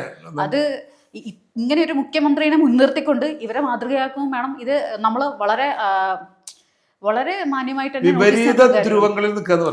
തീർച്ചയായിട്ടും വിപരീത ധ്രുവം. അതായത് ഒരാള് എങ്ങനെയൊക്കെ പണം എക്സ്ട്രീമിസ്റ്റ് ആവാവോ, അപ്പുറത്ത് ഇതേപോലെ തന്നെ പുള്ളിക്കാരൻ അതിനുള്ള മാതൃകയും കാണിച്ചിട്ടുണ്ട്. ചാണ്ടി ഉമ്മനൊക്കെ നമ്മൾ ഒരുപാട് റെസ്പെക്റ്റും, അതുപോലെ തന്നെ പുള്ളിയുടെ ആ ഒരു ഇത്രയും ഞാൻ ജയിക്കണമെങ്കിൽ എന്നെ ജനങ്ങൾ ജയിപ്പിച്ചോളും എന്നുള്ള ആ ഒരു ഐഡിയോളജി, അതൊക്കെ വളരെ അടിപൊളിയായിട്ടുള്ള കാര്യങ്ങളാണ്. അപ്പോൾ ഒരാൾ ചെയ്തിട്ടുള്ളതെന്ന് പറഞ്ഞാൽ അദ്ദേഹം നടത്തിയിട്ടുള്ളത് തൻ്റെ സാമ്പത്തിക പരീക്ഷണങ്ങളാണ് നടത്തിയത്. മറ്റേയാൾ എങ്ങനെയാണ് സമ്പത്ത് അധികം ചിലവാക്കാതെ ജയിക്കാൻ കഴിയുന്നത്. ഇങ്ങനെയുള്ള കുറേ വിഷയങ്ങളുണ്ട്. ഇതെന്ന് വെച്ചാൽ ഇപ്പോൾ പുതുപ്പള്ളിയിൽ അദ്ദേഹം അറിയപ്പെടുന്ന ഒരാളാണ്, ആരുടെ, ഉമ്മൻചാണ്ടിയുടെ മകനാണ്. എങ്കിലും ഉമ്മൻചാണ്ടി അവിടെ ജയിച്ചു പോയിരുന്നത് വളരെ ചെറിയ ഭൂരിപക്ഷത്തിനൊക്കെ ജയിച്ച ഒരാളാണ്, 5000 വോട്ടിനൊക്കെ ജയിച്ചിട്ടുള്ള ഒരാളാണത്. അതുകൊണ്ട് അവിടെ ഒരു ഷുവർ സീറ്റ് എന്ന് പറയുന്ന രീതിയിൽ ഞാനൊന്നും പ്രവർത്തിക്കുന്നില്ല, ഞാൻ പോസ്റ്റൊന്നും ഒട്ടിച്ചില്ലെങ്കിലും ഞാൻ ജയിക്കും എന്നുള്ളത് അദ്ദേഹത്തിൻ്റെ ഓവർ കോൺഫിഡൻസ് ആണ്. അപ്പോൾ ഒരാൾ തീരുമാനിക്കണം, ഇങ്ങനെ ഞാൻ ചെയ്യും, നിങ്ങൾ എന്ത് വേണേൽ ചെയ്തു, നിങ്ങൾ എൻ്റെ എതിർപക്ഷത്തുള്ള സ്ഥാനാർത്ഥികൾ എന്ത് വേണേൽ ചെയ്തു. അദ്ദേഹം അങ്ങനെ ചെയ്തു, അദ്ദേഹം ജയിക്കുമെന്ന് അദ്ദേഹം പ്രതീക്ഷിക്കുന്നു. ഇത് നമ്മളൊരു മാതൃകയാക്കി എടുക്കുക എന്ന് പറയുന്നത്, ആരാണിത് മാതൃകയാക്കേണ്ടത്? എല്ലാ രാഷ്ട്രീയക്കാരാണ് മാതൃകയുണ്ട്. അവരൊരുമിച്ച് തീരുമാനിക്കുക, നമുക്ക് ഇത്ര ചെയ്താൽ മതി, നമുക്ക് അങ്ങനെ ഈ കാര്യത്തിൽ മത്സരിച്ച് ജയിക്കേണ്ട, പണത്തിൻ്റെ ഇത് കാണിക്കേണ്ട കാര്യം നമുക്കില്ല, നമുക്ക് ഇതുപോലെ ഒഴിവാക്കുക എന്നുള്ള രീതിയിൽ ഒരു 3 സ്ഥാനാർത്ഥികൾ പ്രധാനമായിട്ട് ഇരുന്ന് തീരുമാനിച്ചാൽ നാട്ടിൽ മാറ്റണം. ഒറ്റയ്ക്ക് മതി. കോടികളും 100, 150, 200 കോടികൾ നിങ്ങൾ ചെലവാക്കുന്നത് നിങ്ങൾ പൊതുസമൂഹത്തിന് വല്ലതും ചെയ്യാനായിട്ട് ചെലവാക്ക്. സി മുകുന്ദൻ എന്ന് പറഞ്ഞ MLA ഒഴിവാക്കാൻ തന്നെ കാരണം പിരിക്കാത്തതുകൊണ്ടാണ്. അയാൾ എന്തിനാണ് കാശ് പിരിക്കുന്നത്? ഇലക്ഷന് ലക്ഷക്കണക്കിന് കോടി രൂപയെങ്കിലും വേണം. ഈ കാശ് പിരിച്ചെടുക്കാൻ ആൾക്ക് കഴിവില്ല എന്നുള്ളതുകൊണ്ടാണ് അദ്ദേഹത്തെ ഒഴിവാക്കുന്നത്. നല്ല ആളുകളെ ഒഴിവാക്കുന്നത് പോലും ഈ ഒരു കാരണം കൊണ്ടാണ്, ഇപ്പോൾ തെരഞ്ഞെടുപ്പിന്റെ ഭീമമായ ചെലവ്. അപ്പം നമുക്ക് രാഷ്ട്രീയക്കാർക്ക് ഒരുമിച്ചിരുന്ന്, കേരളത്തിലെ രാഷ്ട്രീയക്കാർക്ക് ഒരുമിച്ചിരുന്ന് തീരുമാനിക്കാവുന്ന കാര്യമുള്ളൂ. ഇവര് വിരുന്നിനും ഒക്കെ വിളിച്ച എല്ലാവരും ഒരുമിച്ച് പോകുന്നുണ്ടല്ലോ, അല്ലാതെ പോവാത്ത ആൾക്കാരൊന്നുമല്ല, കണ്ടാൻ വേണ്ടാത്ത ആൾക്കാരൊന്നുമല്ല. ഇപ്പോൾ ഞാനൊരു ഓണസദ്യ നടത്തണമെന്ന് മുഖ്യമന്ത്രി വിളിച്ചാൽ എല്ലാവരും പോകുന്നുണ്ടല്ലോ അവിടെ ചെന്നിരിക്കുന്നത്. അപ്പോൾ ഇവർക്ക് തീരുമാനിച്ച് കാര്യങ്ങൾ ചെയ്യാൻ കഴിയും. ഇപ്പോൾ വുമൺ റിസർവേഷൻ ബില്ല് വന്നു, 33% സ്ത്രീകൾക്ക്. ഇപ്പം 140 മണ്ഡലങ്ങളിൽ നമുക്കൊരു 40 സീറ്റ് സ്ത്രീകൾക്ക് കൊടുക്കാൻ കഴിയുന്നതായിരിക്കും. ഇതിന് നിയമം പാസ്സാവേണ്ട കാര്യമൊന്നുമില്ല. ഈ പ്രധാനപ്പെട്ട 3 കക്ഷികൾ ഒരുത്തിലിരുന്ന് തീരുമാനിച്ചിട്ട് നമ്മൾ ഇങ്ങനെ ടോസ് എടുത്തിട്ട് 140 മണ്ഡലങ്ങൾ 40 ടോസ് ഇടുക. 40 ടോസിൽ ഞങ്ങൾ 3 പേരും സ്ത്രീകളെ മത്സരിപ്പിക്കുള്ളൂ എന്ന് തീരുമാനിച്ച് മാതൃക കളിക്കാലോ അവർക്ക്. അത് ചരിത്രം സൃഷ്ടിക്കുമല്ലോ. അല്ല ഈസിയറി എന്താ അവരിപ്പോൾ ചെയ്യാത്തതെന്ന് അറിയോ? ഞാനൊരു സ്ഥലത്ത് സ്ത്രീയെ കൊണ്ട് നിർത്തിയാൽ അവരവിടെ കൂടുതൽ പ്രശസ്തിയുള്ളൊരു പുരുഷനെ നിർത്തിയാൽ അവളെ തോൽപ്പിക്കും. അപ്പം ഞങ്ങളുടെ പാർട്ടിക്ക് സീറ്റ് ഞങ്ങൾ 40 സ്ത്രീകളെ നിർത്തുന്നു, അവരാകെ 2 പേരെ നിർത്തുന്നു, അല്ലെങ്കിൽ 10 പേരെ നിർത്തുന്നു, ബാക്കി 30ലും ജനറൽ ഈ വലിയ പ്രശസ്തിയുള്ള പുരുഷന്മാരെ കൊണ്ട് നിർത്തി ഞങ്ങളുടെ സ്ത്രീകളെ തോൽപ്പിച്ച് അവർ അധികാരം പിടിക്കുന്നുള്ളതുകൊണ്ടാണല്ലോ. ഇത് ഒഴിവാക്കാൻ ഈ 3 പേർക്കും ഒരു സ്ഥലത്തിരുന്ന് തീരുമാനിക്കാവുന്നുള്ളൂ. ഇവരിരുന്നിട്ട് 40 സീറ്റ് നമ്മൾ സ്ത്രീകൾക്ക് കൊടുക്കുന്നു, ഇതാ കിടക്കുന്നു 10 ഈ അല്ലെങ്കിൽ ഈ 140 മണ്ഡലത്തിൻ്റെ ഒരു ചുരുട്ടിട്ടാലും മതി. ഇതെടുത്തിട്ട് 40 സാധനം എടുക്കണ്ടോ? എന്നിട്ട് അവർ സ്ത്രീകളെ മാത്രം അവിടെ മത്സരിപ്പിച്ചാൽ എന്താണ് കുഴപ്പമുണ്ടാവുക? ഒന്നും ഉണ്ടാവില്ല. എന്താ നടക്കുക? അവിടെ സ്ത്രീകളുടെ സമരം ഉണ്ടാവും. ഞാൻ പറയുന്നത് വളരെ പ്രാക്ടിക്കലായിട്ട് ചെയ്യാവുന്ന കാര്യങ്ങൾ ഇവിടെ ആരും ചെയ്യുന്നില്ല. എന്നിട്ട് നമ്മള് ഭരണഘടനാ ഭേദഗതി കൊണ്ടുവന്നിട്ട് സ്ത്രീകൾക്ക് സമരം ഉണ്ടാവാൻ വേണ്ടി വെയിറ്റ് ചെയ്യണം. നമുക്ക് ചെയ്യാൻ കഴിയുന്ന കാര്യമാണ്. ഉമ്മൻചാണ്ടിയുടെ മകൻ ചെയ്ത കാര്യം എന്ന് പറയുന്നത് നമുക്ക് ചെയ്യാൻ കഴിയുന്ന കാര്യമാണ്. നമ്മൾ വെറുതെ അനാവശ്യമായിട്ട് ഈ പരിസ്ഥിതിക്ക് വലിയ ദുരന്തം ഉണ്ടാക്കുന്ന ഫ്ലെക്സുകളെ നമ്മൾ ഉണ്ടാക്കേണ്ട കാര്യമില്ല. നമുക്കെല്ലാവർക്കും എന്തിനാണ് ഇത്രയും പണം നമ്മൾ കൊടുക്കുന്നത് എന്ന് തീരുമാനിച്ച് ഇത് ഒരു രീതിയിലും പ്രവർത്തകർക്ക് ഗുണം കിട്ടുന്നൊരു കാര്യമല്ല. ഈ പോസ്റ്ററും ഈ സാധനം പ്രവർത്തകർക്ക് എന്താ ഗുണം എന്ന് പറഞ്ഞാൽ പ്രവർത്തിക്കാൻ വേണ്ടിയിട്ട് വേണ്ട പൈസ കൊടുത്താൽ അത്രയും നല്ലത് അവർക്ക്. ഇപ്പം എല്ലാവരും ഇപ്പോൾ എന്താ പറയുക അടിമകളെ പോലെ ഒന്നൊന്നും ജോലി ചെയ്യുന്നവരൊന്നും ഇല്ല. ഇപ്പോ അത്യാവശ്യം ഭക്ഷണം കഴിക്കാനൊക്കെ ഉള്ളൊരു പൈസ കൊടുത്താലേ പുറത്തേക്കാൻ ആൾക്കാർ വരുള്ളൂ. അത് കൊടുത്തൂടെ? എന്താണ് ഈ ഫ്ലക്സിന് മറ്റേ കൊടുക്കണേ? പ്രകൃതിയെ നശിപ്പിക്കുന്ന സാധനങ്ങൾ അടിച്ചോട്ടെ. കേരള ചരിത്രം കണ്ട ഏറ്റവും വലിയ ഫ്ലക്സ് അടിയാണ് മുഖ്യമന്ത്രി ഇപ്രാവശ്യം നടത്തിയിരിക്കുന്നത്. അതിന്റെ ഒരു എക്സാമ്പിൾ എറണാകുളം സിറ്റിയിലൊന്നാണ്. അദ്ദേഹത്തിന് ഒരു പുസ്തകം എഴുതാൻ കഴിയും, എന്റെ ദൂർത്ത് പരീക്ഷണങ്ങൾ. തീർച്ചയായും വിജയമായിരിക്കും. മഹാത്മാഗാന്ധി എഴുതിയ വെറുതെ അല്ല. ഇത് 1-2 ട്രോൾ പേജസും അതുപോലെ സോഷ്യൽ മീഡിയ വന്നതോടുകൂടി ഇതൊക്കെ അങ്ങ് ഫ്ലാഷ് ആയി. അതിൻ്റെ ഒരു ആവശ്യമില്ലല്ലോ. നമ്മൾ നല്ലൊരു ഭരണം കാഴ്ചവെച്ച് കഴിഞ്ഞാൽ തന്നെ കിട്ടുന്ന ഒരു വോട്ടിന് ഇത്രയും ഫ്ലെക്സ്. അപ്പോൾ ഇത്രയും ഫ്ലെക്സ് അടിച്ചതിൻ്റെ കാരണം നേരും നല്ലൊരു ഭരണം അവസാനം കൊളാക്കിയത് കൊണ്ടാണ്. ഞാനൊരു എക്സ് കമ്മ്യൂണിസ്റ്റ് അനുഭാവിയാണ്. അപ്പോൾ ഞാൻ മുന്നേ എനിക്കൊരു പാർട്ടി ഉണ്ടായിരുന്നോ അല്ലെങ്കിൽ എനിക്കൊരു പാർട്ടിയോട് താല്പര്യം ഉണ്ടായിരുന്നു എന്ന് വെച്ചിട്ടുണ്ടെങ്കിൽ എനിക്ക് കമ്മ്യൂണിസം ഭയങ്കര ഇഷ്ടമായിരുന്നു. ഞാൻ സ്കൂളിലൊക്കെ പഠിക്കുന്ന സമയത്ത് അന്ന് സഖാക്കളും ഇതൊക്കെ ഭയങ്കര ഒരു രസമുള്ള ആവേശമാണ്. അത് കാരണം ജാതിയില്ല, മതമില്ല, ഒന്നുമില്ല, ഭയങ്കര ഒരാളെയും പേടിയില്ല. പക്ഷെ ആ ഒരു കമ്മ്യൂണിസം ഒന്നല്ല ഇപ്പോൾ. സോ ഞാൻ അങ്ങ് എക്സ് കമ്മ്യൂണിസ്റ്റായി. പക്ഷേ കമ്മ്യൂണിസം കൊണ്ടുവന്നിട്ടുള്ള കുറച്ച് ആശയങ്ങളുണ്ട്. അത് നമുക്ക് സ്റ്റിൽ ലൈഫിൽ ഫോളോ ചെയ്യാൻ പറ്റുന്ന കാര്യങ്ങൾ ഫോളോ ചെയ്യാം. പക്ഷെ ഇതൊന്നും തന്നെ ഒരു കമ്മ്യൂണിസവും പറഞ്ഞിട്ടുള്ള കാര്യങ്ങളൊന്നും അല്ല ഇവർ ഈ ചെയ്യുന്നത്. ഇവർക്ക് ഇപ്പം താങ്കൾ പറഞ്ഞ പോലെ ഒരു എൻ്റെ ദൂർത്ത് എന്നുള്ള രീതിക്ക് ഒരു പുസ്തകം, അതായത് എന്റെ തന്നെ മുഖം ഇങ്ങനെ ഇരുന്ന് കാണുമ്പോൾ കിട്ടുന്ന ഒരു ഉന്മാദം, വലിയ ഘടകമാണ്. കടക്ക് പുറത്ത് കുറച്ച് ഡയലോഗൊക്കെ ഭയങ്കര ഹിറ്റായിരുന്നു. ഇതൊക്കെ ഒരു ഓൾഡ് തലമുറകളാണ്. അവരുടെ ദുർവാശികൾക്ക് വേണ്ടിയിട്ട് എന്താ പറയാ, അവരുടെ അധികാരം കണ്ട് അവരെ കൂടെ നിന്ന് പ്രോത്സാഹിപ്പിച്ച് ഈ പിൻതലമുറകൾ അതിന്റെ പിന്നാലെ ഇങ്ങനെ നടക്കുകയാണ്. തിരുത്താൻ പറയാനോ അല്ലെങ്കിൽ ഇത് ശരിയല്ല എന്ന് പറയാനോ തീർച്ചയായിട്ടും ആരുമില്ല. എന്റെ നേതാവ് പറഞ്ഞത് തെറ്റ് തന്നെ ആണെങ്കിലും ഞാൻ അത് ഫോളോ ചെയ്യുള്ളൂ, ഞാൻ അതിനെ കയറി മെഴുകുകയുള്ളൂ എന്ന് പറയുന്നത് തെറ്റാണ്. എന്റെ നേതാവ് ചെയ്തത് തെറ്റാണെങ്കിൽ അത് തെറ്റാണെന്ന് പറയാനുള്ള ചങ്കൂറ്റമാണ് ആര് പറയുന്നത്. കേരളത്തിന്റെ ഒരു രീതി തന്നെ, കേരളത്തിലെ മനുഷ്യരുടെ ഒരു ഡെമോക്രാറ്റിക് സ്വഭാവത്തെ പോലും ഈ കമ്മ്യൂണിസ്റ്റ് ആളുകൾ നശിപ്പിച്ചു കളഞ്ഞു. അതായത് ഒരു പാർട്ടിയിൽ ഒരു നേതാവ് ഒരു വിഡിത്തം പറഞ്ഞാൽ അതുപോലും ചർച്ച ചെയ്യാൻ പാടില്ല, അതിനെതിരെ പറയാൻ പാടില്ല, ഒരു നേതാവേ പാടുള്ളൂ എന്നൊക്കെയുള്ള ആശയങ്ങളാണ് ഇവർ ഇവിടെ പ്രചരിപ്പിച്ചുകൊണ്ടിരിക്കുന്നത്. എന്നിട്ട് കോൺഗ്രസ്സിൽ ഇത്തരം കാര്യങ്ങൾ വരുമ്പോൾ വലിയ ചർച്ചകൾ നടക്കും. ഒരാൾ പറഞ്ഞതിനെതിരെ ആളുകൾ പറയുമ്പോൾ അതൊന്നും അങ്ങനെയൊന്നും പാടില്ല എന്നാണ് ഇവിടെ പൊതുവെ സമൂഹം പറയുന്നത്. നമ്മൾ പരാജയപ്പെട്ട ഒരു 10 വർഷമാണ് ശരിക്കും പറഞ്ഞാൽ ഒരു വ്യക്തിയെ മാത്രം മുൻനിർത്തിക്കൊണ്ട് ഒരു രാജാവിനെ മാത്രം മുൻനിർത്തിക്കൊണ്ട് എങ്ങനെയാണോ ഭരണഘടനയല്ല രാജഭരണം 1947 മുമ്പ് ഒരു രാജാവിനെ മാത്രം നിലനിർത്തിക്കൊണ്ട് എങ്ങനെയാണ് നമ്മൾ ചെയ്തിരുന്നത് അതേപോലെ ആക്കാനാണ് ഇവർ നോക്കിക്കൊണ്ടിരുന്നത് ഈ 10 വർഷം. ഈ 10 വർഷത്തിനെതിരെ ചിന്തിക്കുന്ന ഒരുപാട് മനുഷ്യര് ഇവിടെ ഉണ്ടാവും.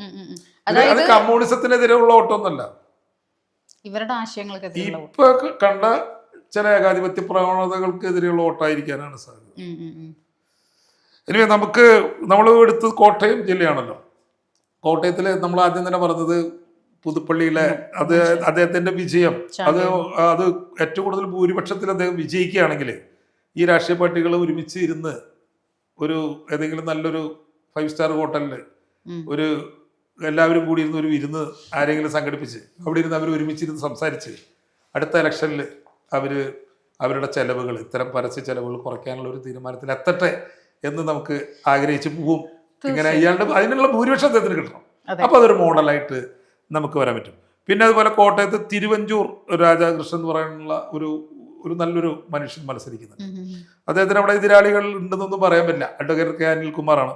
അദ്ദേഹം ഈസി ആയിട്ട് അവിടെ വിജയിച്ചു കയറും. അദ്ദേഹം നല്ലൊരു ആഭ്യന്തരമന്ത്രിയായിരുന്നു. അദ്ദേഹത്തിന്റെ കാലത്താണ് TP വധക്കേസ് അന്വേഷണം നടന്നത്. ഒരു സ്വാധീനങ്ങളും പണ്ടൊക്കെ എന്ന് പറഞ്ഞാൽ കൊല നടത്തും, രാഷ്ട്രീയ പാർട്ടികൾ ഒരു ലിസ്റ്റ് എഴുതി കൊടുക്കും, ഇതൊന്നും നടന്നില്ല.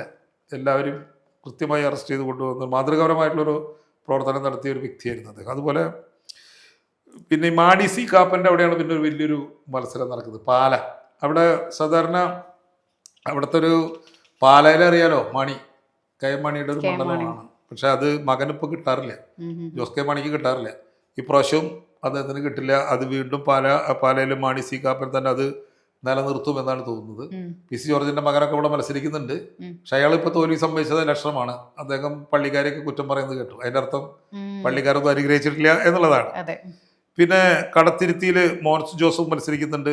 ഇതൊക്കെ കോൺഗ്രസിന്റെ ജയിക്കാവുന്ന സീറ്റുകളാണ്. ഏറ്റുമാനൂർ പോലും പ്രാവശ്യം